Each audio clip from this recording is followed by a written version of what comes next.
The broadcast is now starting. All attendees are in listen-only mode. Good afternoon. This is Lori Fox, Chair of the SIGUCCS Executive Committee. We've got about 1 minute until we start our webinar.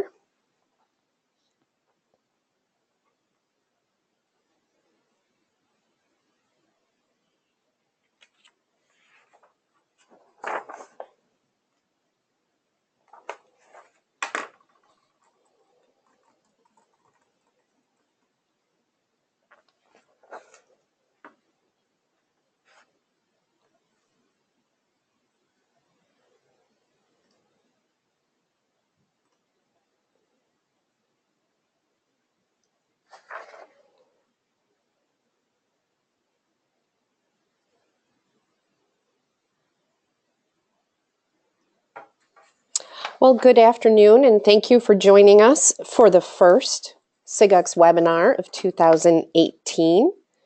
Before I turn it over to our presenter, I'm going to just give you a few reminders of some things that are going on with SIGUCCS. Our conference is coming up in just about 8 months. The date is October 7th through 10th. We'll be in Orlando, Florida. The conference is currently looking for volunteers. It's a great way to participate in the conference. You do not have to attend for some of the volunteer positions. So I encourage you to take a look at that bit.ly link that's highlighted in red on the slide and consider volunteering to be a part of the conference planning and editing committee. This is the first webinar of our series for 2018. I'm pleased to say that we were able to announce 6 webinars right at the beginning of the year. You'll see that they are on Thursdays, usually once a month between now and the end of June. And you can find more information about the webinars as they approach on our webpage. You may have seen an email last week about the SIGUCCS Communication Awards. This is a great opportunity to get recognition and, more importantly, feedback about your information technology communications.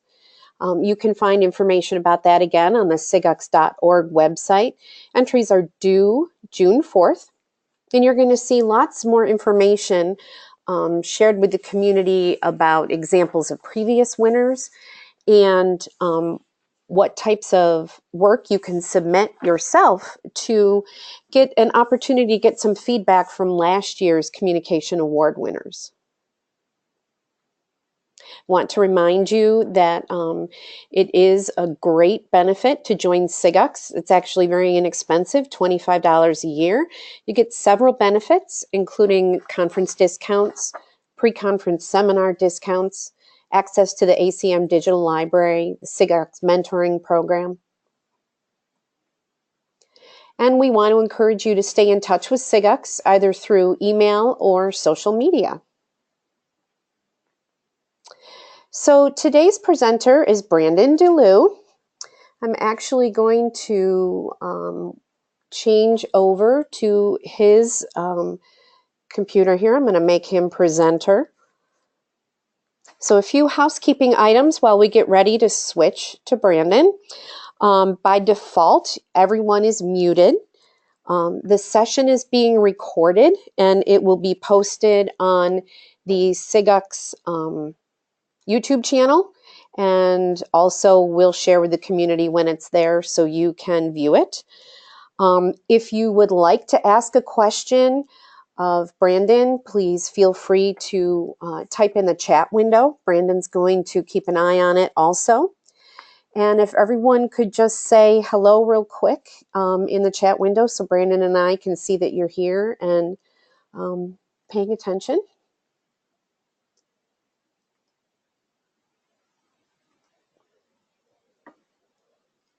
There you go. Okay, nice job, everybody.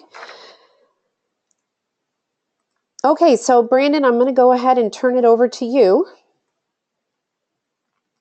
Go ahead and get started. All right, good afternoon, everyone. Can you hear me okay? I can hear you. All right, There's all the wonderful. So thank you yeses. so much for your interest in our presentation this afternoon, and certainly thank you to SIGUCCS for this opportunity. Today we're going to be talking about the journey that UNC Charlotte has, really, what we've went through over the last, 4 or 5 years, most specifically the last couple of years as we looked to increase security on our endpoints. And just a little bit about UNC Charlotte. So we are a public research university here in North Carolina.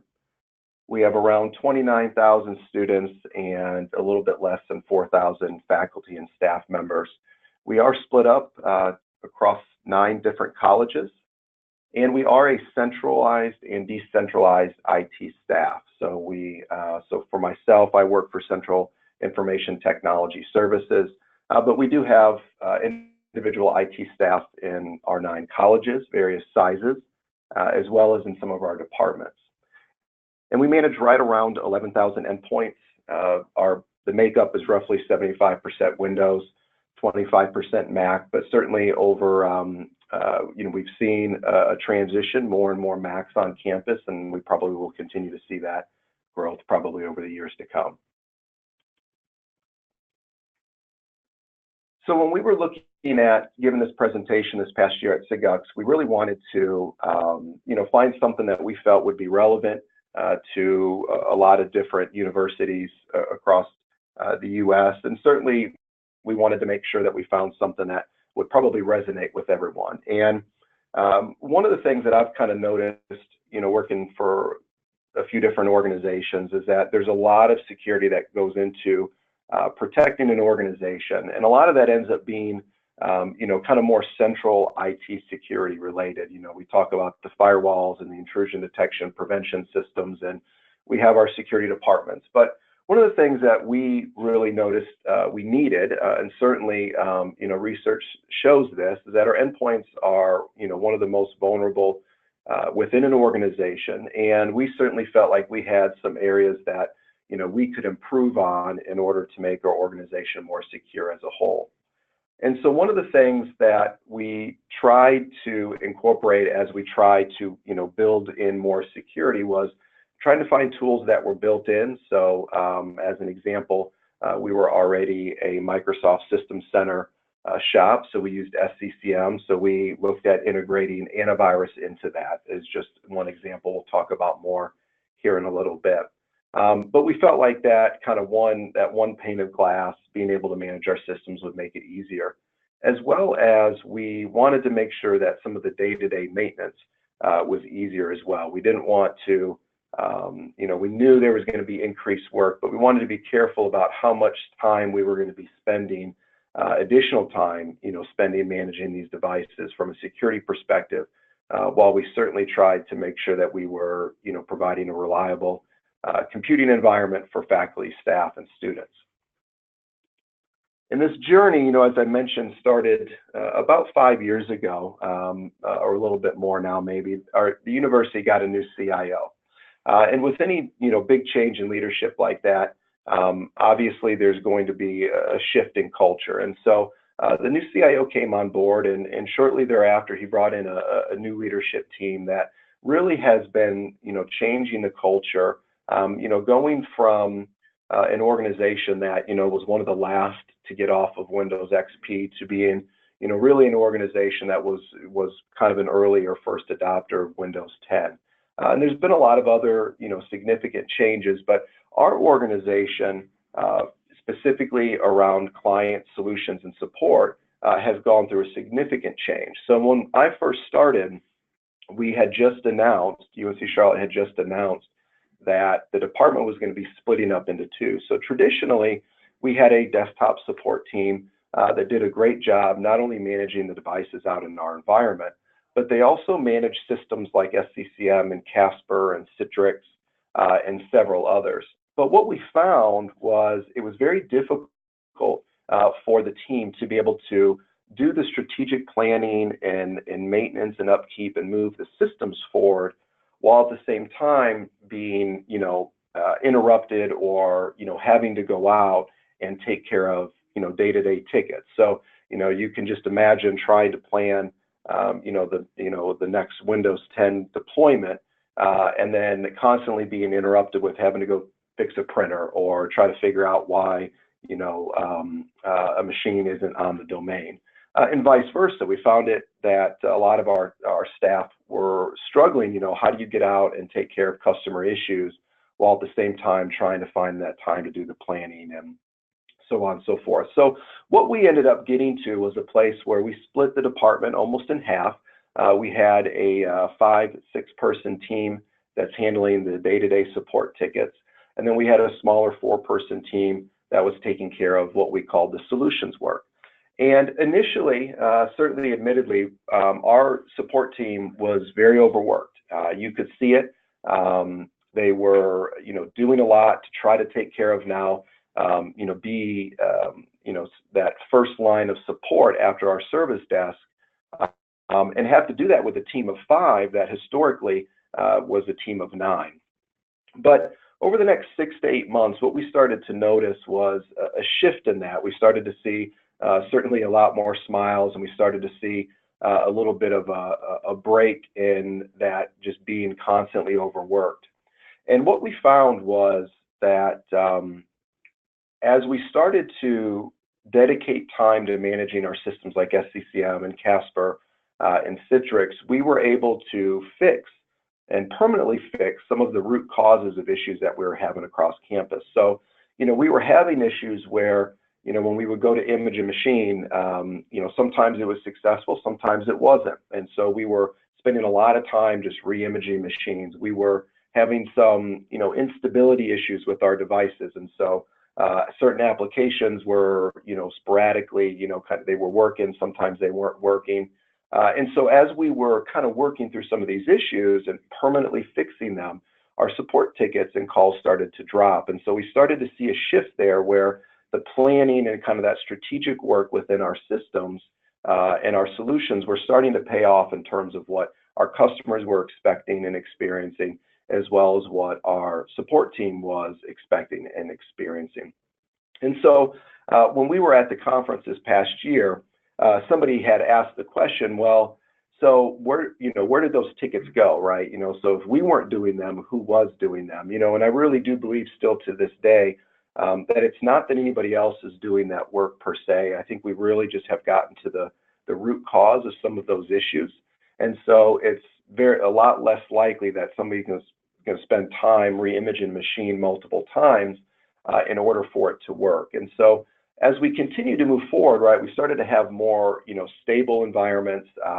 We were certainly solving problems, and we were starting to collaborate and gain a lot of trust on campus. And that was a significant turning point for our department, because there were a lot of things that we were asking for, wanting to be able to do, and that, being able to collaborate with others within central ITS, being able to collaborate with others on campus, as well as gaining that trust back, we started to see a shift, and we started to be a department where people started to rely on. And so a couple things started to happen. I think one, we went from being a very reactive organization to being more proactive, right? So just as an example, our support team has been doing a great job recently where they are now going out and having customer visits. So instead of us always waiting for a department to call us and say, hey, we've got all of these issues that we need you to look at, they're stopping by to a lot of our key points of contact across campus and saying, hey, just want to check in, see how things are going. And initially they got a lot of, by the way, while you're here type of tickets. But as time has gone on, those have dwindled. So now they're just really great customer visits. We can check in and see how they're doing. And that's really how we've been able to kind of move from being reactive to proactive. But what we started to see as well, though, as we built this trust, was that work from other departments within ITS started to shift and started to come our way. And so one example of that was Antivirus. So this was a service that historically was being taken care of, managed, and ran by our security department. And there was a lot of changes going on with the security team as well during that time. But one of those solutions that came over was Antivirus. And we had some major issues with antivirus initially. Several things. We had some very long login times to our computers that was primarily being caused by some of the settings that was in our antivirus at the time. We believe that some of the instability issues that we were having when we first rolled out with Windows 10, as well as some applications, was also related to antivirus. But we also had things where the antivirus solution we had were identifying and blocking, trusted apps. So at the time, Identity Finder, but now called Spheri, was an app that we installed on all of our machines, and antivirus at the time was blocking that, was finding it and blocking it. So when this transitioned over our team, we really had an opportunity to not only improve the reliability and stability of all of this, but we also had an opportunity to get better adoption rates. So we did not have a great adoption rate of the antivirus solution across campus. So for the most part, it was on a lot of our Windows devices, but a lot of our a small portion or some of our Windows devices didn't have the antivirus installed at all. We also, it was very common for our Macs not to have the antivirus. So when we took this over, we quickly identified some of these issues. We brought in some of the campus points of contact. We identified some early adopters, and we were able to roll out Defender, which was built into our SCCM environment, as I mentioned earlier. And we also played around with Defender for our Macs, and at the time weren't too happy with the lack of kind of feedback, dashboard, and reporting that we could get. So we had moved and selected Sophos for our Macs. And we were, very, very happy that because of the partnership, we do now have antivirus on most, if not all, of our Macs and most, if not all, of our Windows devices. And we also are starting to see a lot of, reduced false positives. So a lot of work that we were doing before was constantly trying to make sure that the antivirus wasn't blocking, good applications for us. So that has been completely eliminated at this point. But what we also noticed was we were able to improve the process in which we identify these viruses and get them remediated. So before, the previous team was putting these viruses into a Google spreadsheet, and the tech community was supposed to kind of go out, review that, and take care of those viruses. As you would imagine, we didn't have a lot of people doing that, right? So what we were able to do is quite honestly, we've automated some of this process where if a virus is found, the system automatically will do a full scan. If that doesn't remediate it, then we end up, having tickets put in for somebody to go out and take a look at it. So it's really improved, not only the stability of our environment, but certainly our ability to respond to viruses and ensure that those are being taken care of.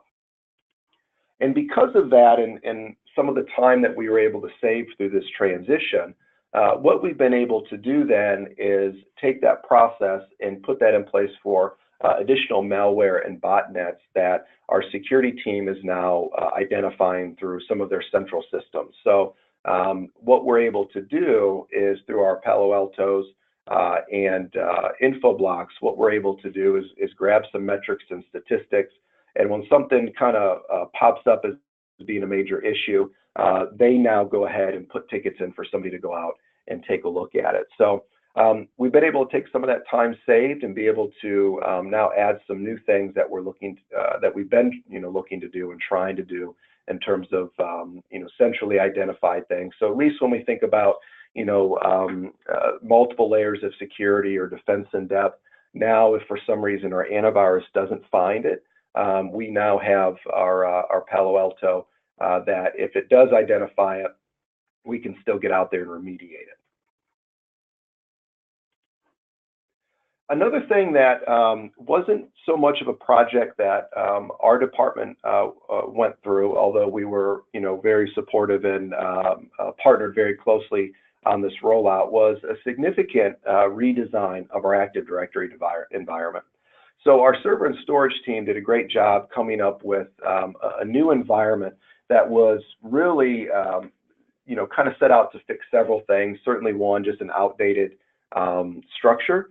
So there was an outdated Active Directory structure, and it was also very complex AD structure where there wasn't that ability to delegate permissions. Users were able to log into any device, which, on campus. So, it was a security concern for us that a student could, just technically walk up into an office and log into a computer. And there were several other things going on with, local accounts that were being allowed on the workstations. And so the new structure has been, a significant improvement. It took a lot of work to get here for both teams, but now it's based on our organizational structure. So you can kind of see what a snapshot of that looks like here on the screen. But then we also have it where, computers no longer are bound to a particular OU unless there's already an object there. And in fact, this was a recent change that we made a couple of weeks ago where before, people could bind computers to a specific OU and then had to move it to their, to their area. Well, now users can no longer bind to a generic computer OU. If the object is not already pre-created into a directory, then they can't bind. So this has been a huge improvement for us, and at least in terms of helping us kind of keep the new Active Directory environment clean. But there was a lot of other things that we rolled out with this.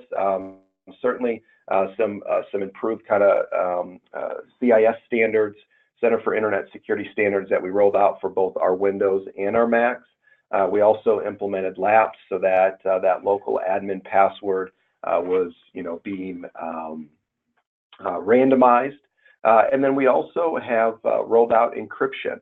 And so we'll talk about that here on the next slide, but certainly we leverage Active Directory and our Casper environment to be able to essentially store the encryption keys for these devices, which you'll find here in a minute was a significant improvement. So when we were looking at the encryption piece, what we were finding is that we did have people on campus that were encrypting their devices.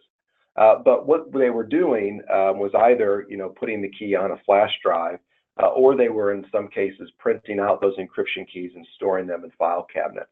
And so this wasn't necessarily the best enterprise solution for us. And over the years, as we have more and more mobile devices on campus, and as we think about kind of security of the sensitive data that we have, what we have looked to do, we have rolled out BitLocker on our Windows devices and filevault on our Macs, was the ability to be able to essentially store those keys. And so that's been great, not only from more of an enterprise perspective, but as well as a support perspective if somebody calls in and needs access to those keys if they're having hardware-related problems. The way we rolled this out, so we did implement a new standard here at the university that all laptops will be encrypted moving forward. And so what we do is certainly as new devices are being purchased, if they're a laptop, they go ahead and get encryption at that time. We also allowed departments and users certainly to be able to put a ticket in if they wanted their machine or their department's machines to be encrypted. And we certainly have reached out and tried to work with some of these areas that have more sensitive data as well as a way to kind of jumpstart and get this going.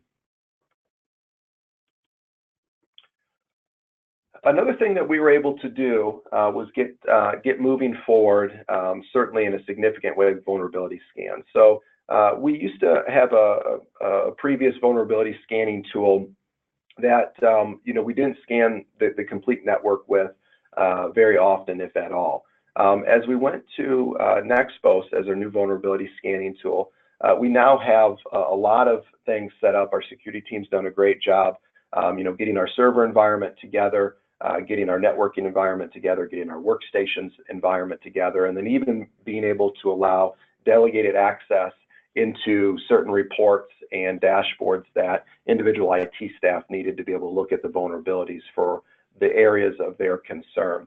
So this has been a significant improvement for us. And the reason this was big for us is there were several things that, we were trying to move forward with. Things like third-party patching, things like the need to be able to manage devices off of the network, and we'll talk about that here in a little bit.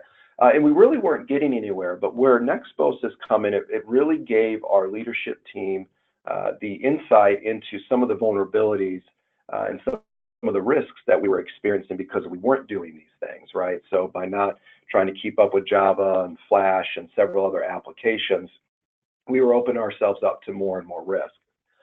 So one of the things that we started to certainly look at as we move forward was, this need to be able to do, these vulnerability scans and being able to move that forward. One of the things that was significantly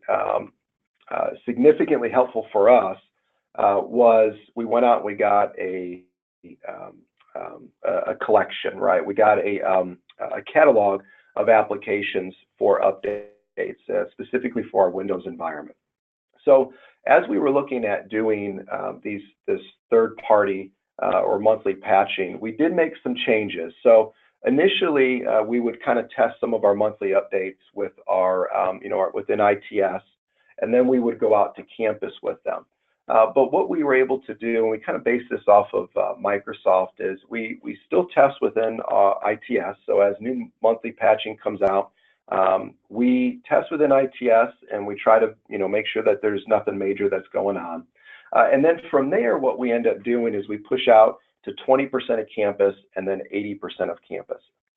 So one of the benefits here certainly was, if, and knock on wood, certainly we haven't had this happen, but if there was ever an issue where, hey, we didn't catch it first within IT and 20% of campus started to notice an issue, then we would have the ability to kind of stop right there and try to figure out what's going on before we go to the rest of campus. So that was pretty important for us as we looked at leveraging some of the data we were getting from Nexpos and our vulnerability scanning tool, as well as what we were looking to do with our monthly patching, our third-party patching. And so also we do our classrooms and our labs, and we try to do the best we can to get those done after hours. So we set those maintenance schedules up for, I believe, Sunday, like at 2 a.m. In order to have as minimal impact as possible.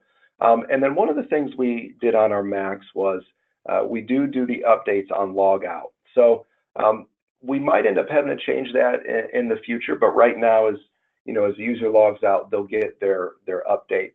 But as we know on Macs, a lot of users don't normally log out, right? They normally just close the case. So we might have to look at that down the road, but initially we're doing that, and we've been pretty happy because initially even kind of doing some of those patches on our Macs was not something we were doing before. Another thing that we had done, which has been extremely helpful for us, is as we shifted to Windows 10, we have moved away from this kind of rip and replace almost, where you'd have to go out, back up a user's data, and obviously go from XP to 7 or go from Windows 7 to Windows 10.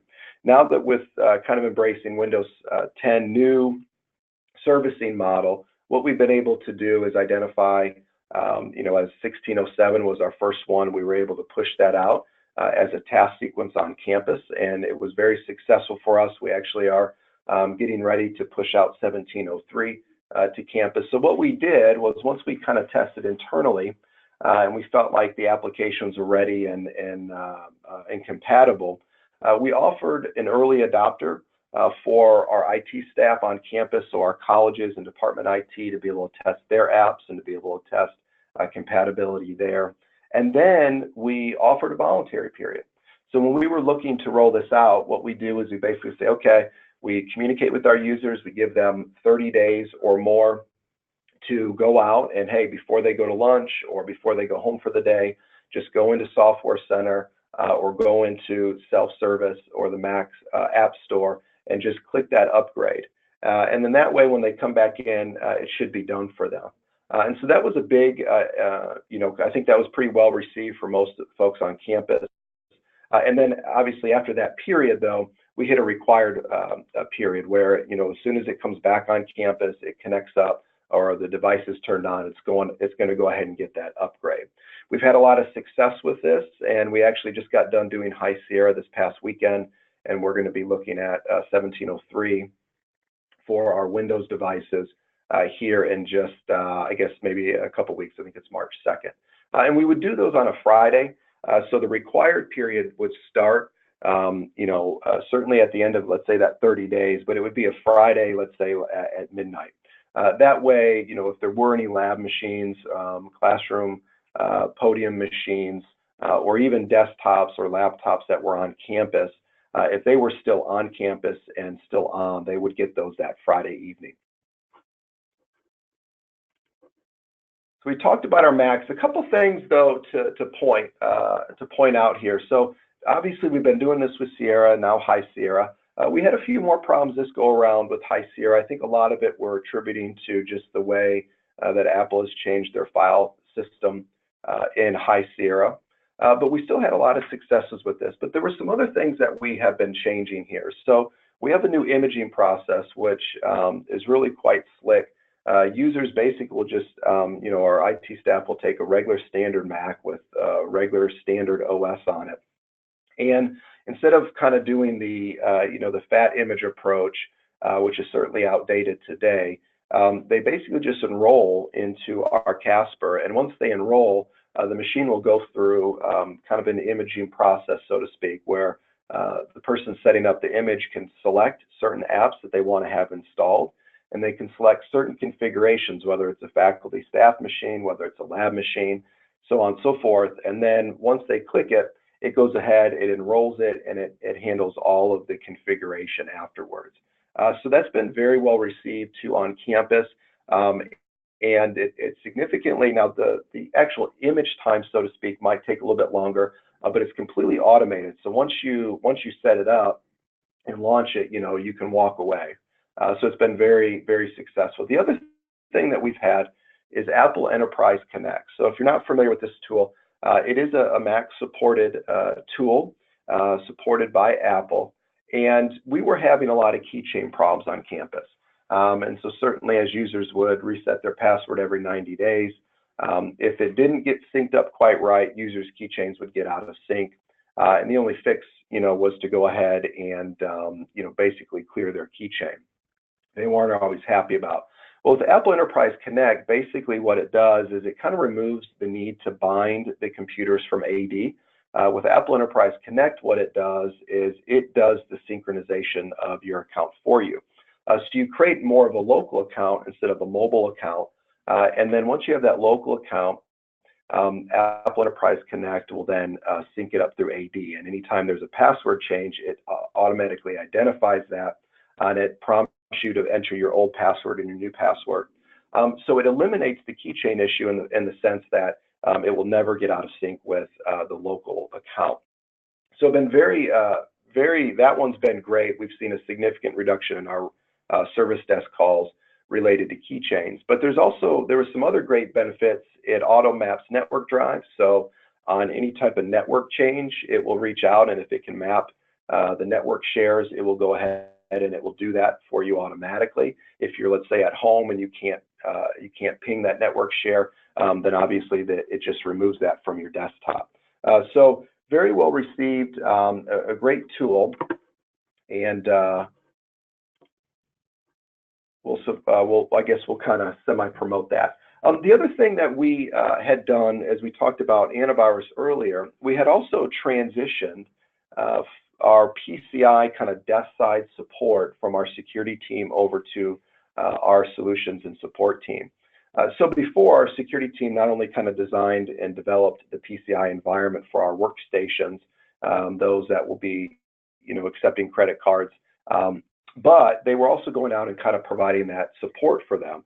And so what we were able to do as we, just continue to kind of build that trust, and as this transition happened and occurred, we brought that over to us. And so we were able to kind of give a fresh perspective on it. So we switched from things like VirtualBox to Hyper-V, which significantly improved performance. There were some other things that we improved on, such as being able to integrate this into our standard tools. So instead of having separate patching environments and separate separate management systems and things, it was all integrated into one, which was very, very helpful. But then we've been kind of going out. So user says, hey, I can't print. So whether it's PCI or not, we're able to go out and take care of some of those first level support calls. The environment still is very complex. We want to be able to make some improvements as we continue to look at balancing kind of performance, usability, and security with our PCI environment. But this was one step, I think, in the right direction for us, and has been working out pretty good. And I talked about third-party patching already earlier, but I was getting a little ahead of myself. But third-party patching with the Nexpose data, this is something new for us, right? So we were able to go out and get that third-party patching catalog, and we ended up choosing Patch My PC, very low cost, but it's been a great solution for us. And we've integrated that into our Windows Update Environment WSUS as well as SCCM. And so this past month was our first month going, campus-wide with our patches. We patched over 102 different applications, which ended up being right around 5,200 actual updates or installs that we did across campus on our various machines. So we're very pleased with this approach. And this was something, once again, historically that there wasn't a lot of support for on campus, but something we really needed in order to be able to continue to move forward from a security standpoint, but as well as to be able to provide a good service for our end users, right? So they're no longer being prompted to update these things on their own. And we're able now, since we're keeping up to pace with our operating systems, we needed our apps to be able to keep up as well. So this was been very good. Now, I will say we have not deployed Java yet across campus. We have deployed every app as a part of this catalog but Java. So we are going to be rolling that out here very, very shortly. We've done it within ITS. We've done our planning. We've done our testing. We'll be going out to campus here real soon. And the reason, we know we all have some older enterprise apps that kind of rely on older versions of Java, but some of those dependencies are quickly going away for us, and we're going to be looking forward to being able to patch Java. That will, I think, kind of be one of the last big things that we've got from a workstations perspective that we can do to just continue to reduce our risk on our end user devices. Now, when we look at managing the devices off the network, this was something else that we kind of had to push a little bit for in order to be able to do things like push out updates, be able to keep up with license files on certain enterprise apps, and just make sure in general we've got a good idea of what our active clients still look like for us within our SCCM and Casper. So when we first presented this at SIGUCCS, we hadn't actually done this yet, but we had gotten the approval, we had gotten the support for it, and we were working towards it. This past Monday, we were able to turn on Casper for managing our Macs off campus. And in terms of SCCM, we are very, very close to flipping the switch on that, hopefully this week or next.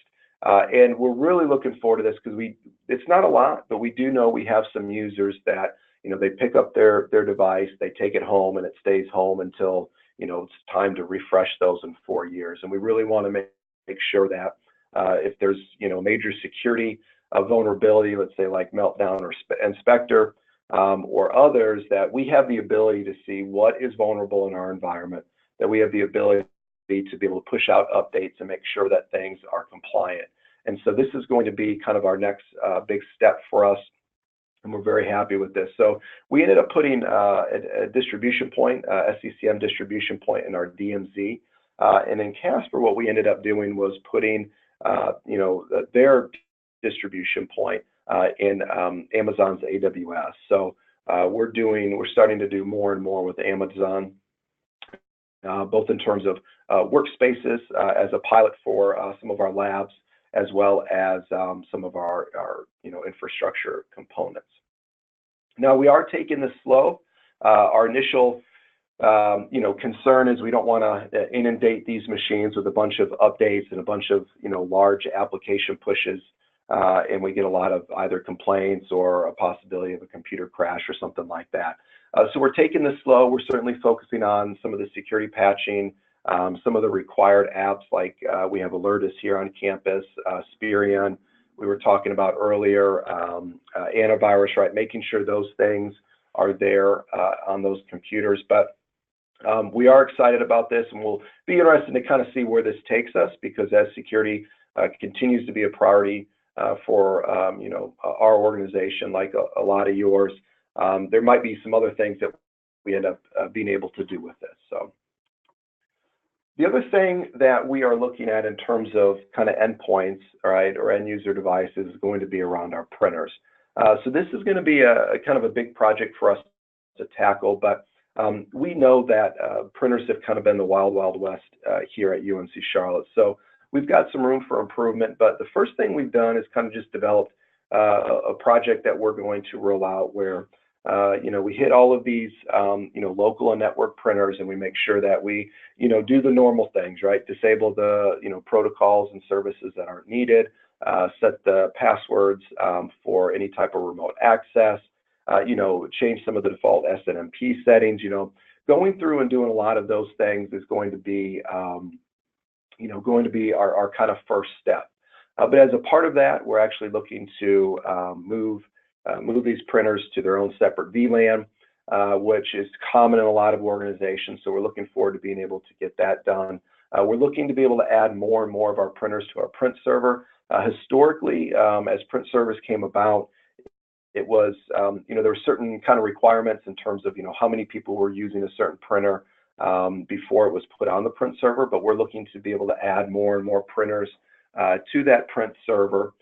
So that should be a huge improvement for us as well. And there's some other things that, we've had that we're trying to tackle. We've actually had kind of an open email relay server here on campus, and we want to be able to lock that down some more. And so being able to kind of work through this project, we're going to do those in conjunction with this overall project. So it's going to take some time, certainly, but the initial security stuff, going through and configuring the printers, we're going to be getting a jump start on and getting that done first, and then we'll get the other stuff done.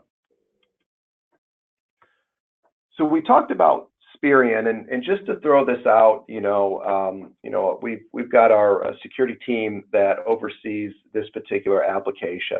Of course, we coordinate and get it installed on all of our computers. But this was one where, initially we rolled this out and we were just looking to try to collect and identify some of the sensitive data that was, on campus. And part of this was kind of working with our security liaisons to say, hey, if we could get reports by area and be able to generate and give those reports and say, hey, you got some things you need to look at, and they could go out and take a look. We then kind of went to, we'll just call phase 2, I guess, where we now have Spheri also available and communicated to our campus. So users can go into their start menu or go into their applications on their Macs, and they now have Spheri in there that they can click on and actually run scans themselves. So this was a kind of a nice feature. We kind of certainly presented it as a nice feature for them to be able to kind of on a regular basis scan their machine and look for things that that they would need to remediate. So we have that available for them now. Another thing that we've been working on, and this is kind of taking a phased approach as well, is Deleeuw. So multi-factor authentication has been something that has really reduced the risks that we have here on campus, and with all the phishing emails that we seem to come across, and just users clicking on things. When those accounts get compromised, this Deleeuw has really been a big improvement.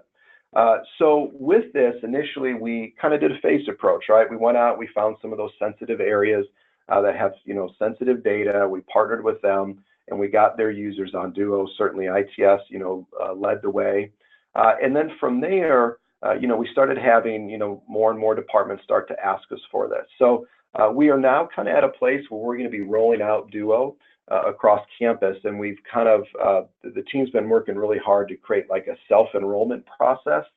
So instead of having to go out, meet with these users, talk about the pros and cons and all that, certainly, which we're more than willing to do, and we've got FAQs and stuff that help address that. But we really wanted to make it easy where they don't actually have to, really come to us. They can just go out and self-enroll and get started with Duo. So we're going to be looking to probably make some pushes for this to going beyond the sensitive areas and get this across campus. So this is a good thing. When we gave this presentation some months ago, we were pretty close to about 45 to 50% of campus fac staff already on Duo. So now we're just looking to try to get that other 50%. And in terms of phishing, so one of the things that we, certainly an area that we, our users can always become more aware about. And so we know that a lot of attacks come into our enterprise through phishing, these phishing kind of schemes. And, we still have users that, unsuspectingly click on these links. So our security team has been rolling out these phishing simulations. So this has been great. We've been partnering, we're partnering with an organization, I believe it's the SANS Institute. I could be wrong, but I believe we're partnering with the SANS Institute. And we are pushing out on somewhat of a regular basis these phishing attacks ourselves.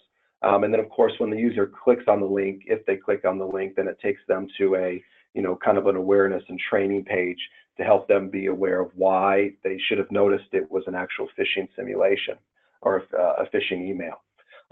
So one of the things that, we've looked at or experienced, at least initially, was we noticed that even after we rolled this out, we started to have more and more users click on the links, even though the complexity of those phishing simulations weren't increasing. But I think that will probably end up dropping off over time. But we certainly worked with the executive team. We wanted to make sure that, that they were supportive of this process. And we do hope to be able to increase the complexity of these emails over time. But we need to make sure first that users are getting, getting the easier ones. But this is good. Now, at this point, it's not punitive. I know that some organizations and universities, it's, if you click on it twice, your account gets locked out, those types of things. At this point, I do not believe that we are doing that for our users. It's just to help them become more aware and to help them learn. Down the road, I don't know if that will ever be something we look at, but right now, once again, just kind of more of a training and awareness piece. Now we've done a lot here at UNC Charlotte, and certainly there was a lot of lessons learned. Some of the things that just kind of stuck out for us is kind of making sure that the people that own the service are the ones that care the most about it. And it can be difficult in organizations to try to figure out who owns a particular service, and maybe and with an IT, as things become those borders cross, right, with certain services and applications and things. So it can be difficult to say, well, yeah, like antivirus. Well, it's kind of a security function, right? But who needs to take care of it? Who needs to own this? And we've been trying to move these services around based on who cares the most. And so, for example, for us, we saw that AV was something that was affecting our computing environment and the experience our end users were having. And so some of those things made sense to try to transition to those that kind of cared the most about it. We've had several other things like Dropbox, and we talked about PCI already. There's been other services where we've kind of taken those on because at that time, and certainly still today, we felt like this team is a lot more customer facing, but still very technical, and we felt like we cared the most and wanted to own those services. Another thing that we've learned is certainly that everything takes time and thoughtful planning. Not to say we didn't have bumps in the road as we went, but we did try to do our best to make sure that we were thinking about and taking the time and thoughtful planning for the rollout of our systems. We've got a very robust change management process here at UNC Charlotte, and we try to make sure that testing is documented and changes are documented and approved before they get pushed out, no matter how kind of minor they seem to be. And we still have some room to grow, but I think everybody is kind of doing better and better and embracing that kind of change management process. but we are trying to be certainly more thoughtful as we roll out our services.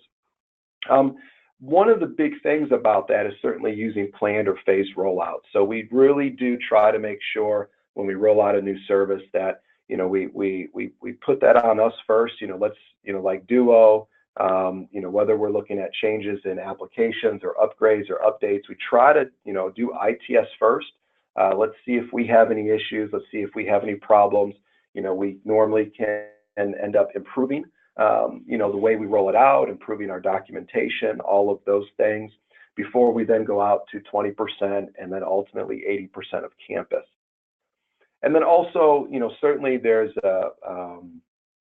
you know, a big need to make sure that we are aligning the services that we offer, security or not, with, you know, policies and standards that we have on campus. We find that certainly it helps to get adoption rates up if there's a standard or policy somebody's got to that we can, you know, fall back on and get users to move forward with.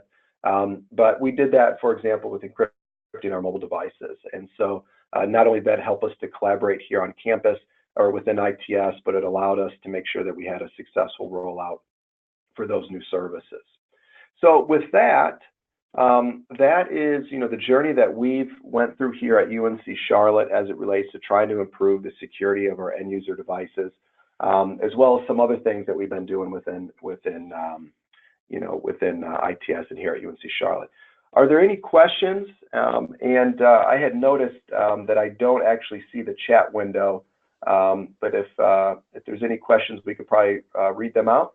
Yep, I'm still here. So Wonderful. Chris had a couple questions. He had one that popped up back when you were talking about the Mac OS side, and he wonders if you investigated open source solutions like Nomad instead of Enterprise Connect.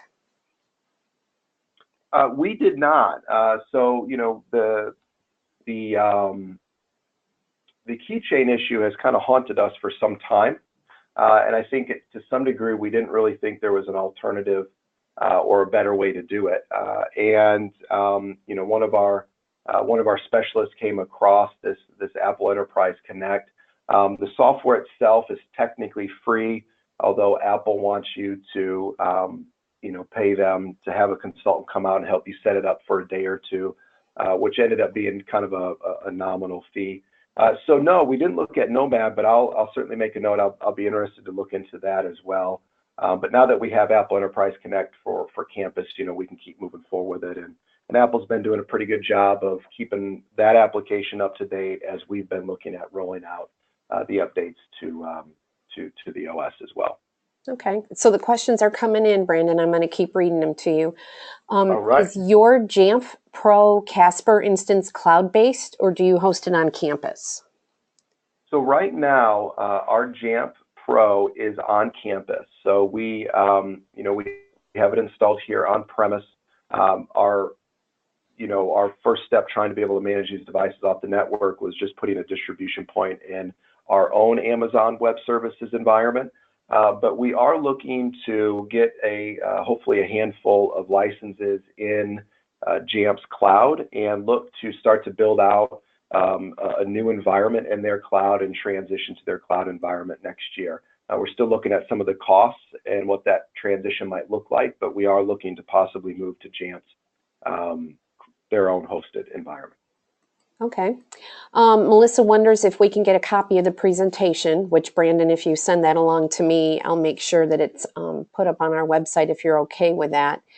And she wonders if you have a list of all the various software that you're specifically using. And when you say software, is that for what we're updating through third-party patching? She means like the tools you use. Yeah, I don't think we have a complete list online where we basically say, you know, we have, you know, SCCM and Casper and those types of things. But what I'll do is I'll certainly forward on the PowerPoint presentation. And my email is on that main slide. You know, if you, be more than happy if you want to email me, I'll try to respond with that. Okay. Anne wonders if you looked at OS Query. have not. No. Have not. Okay. Francisco says that they are also decentralized IT. Can you comment on how it was received by your other campus IT teams and if it has improved communications and issues?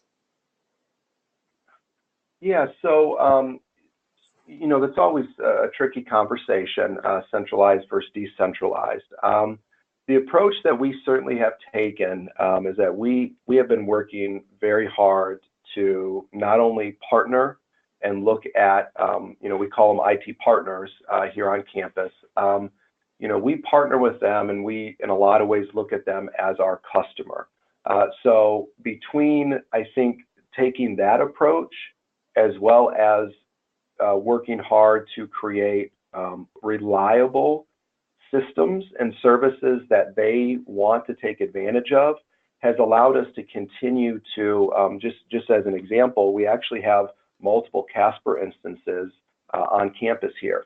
But because we've been able to build out a very reliable Casper environment ourselves and build those partnerships, we've already been able to move one area off of their own instance onto ours, and we're looking to partner with our other areas and do something very similar. So I think, once again, looking at them as customers, building that partnership, and then building services that they look at and say, hey, you know what, we want to be a part of that, has allowed us just to continue those relationships. And we do reach out to them. We want their input. We want their feedback as we roll out solutions. So I think that's helped them be comfortable with the antivirus changes, with the third-party patching and all the things that we're rolling out. Okay, I don't see any new questions coming in. We got a couple more minutes. Does anyone have another question or comment? Brandon, I really enjoyed your presentation. It's very exciting to hear the differences that you've made by focusing on this one aspect, these aspects of security. Absolutely, and of course, I will have to say we've got a great team here at UNC Charlotte, and the team here has just done a phenomenal job. We got a lot of smart people doing a lot of great work. Yeah, it's fantastic. I'm getting other comments too that people are saying really great, and thank you so much. So friends, here's what's going to happen next. Give us a couple days to get this processed. We'll be announcing to the community when it's available online for viewing, and I hope to see you at our next webinar. Thanks again, Brandon. Thank you. All right, everybody have a great day.